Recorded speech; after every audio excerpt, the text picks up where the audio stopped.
G'day everyone, well, we're now under the van. Remember earlier when I showed you the base plate? Let's have a look where that is. If we have a look up here, you can see it. There it is there. That's the base plate. There it is coming through. A couple of things about I want to point out. See how it's well sealed? We're doing that so there's no dust entry.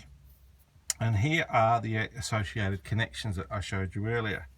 This particular one here is the intake. Now you want the intake running the opposite direction to where you're going, otherwise you're just going to be sucking all rubbish in. So in our case we've run it down the side and it's running away from the van. This particular one here is the exhaust. The exhaust runs around through here.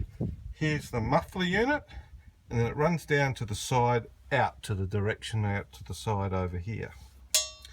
In addition to that now is the fuel line.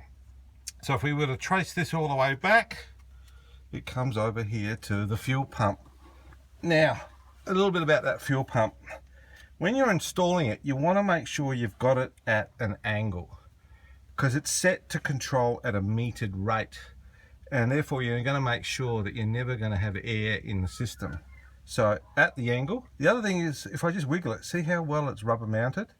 One of the issues a lot of people complain about diesel is the noise and the ticking.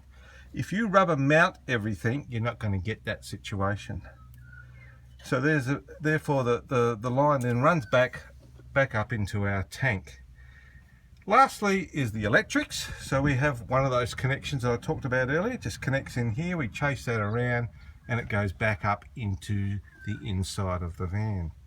So that's what it is underneath. The next job is to have a look at how it all fits inside, so that we've got a nice warm RV.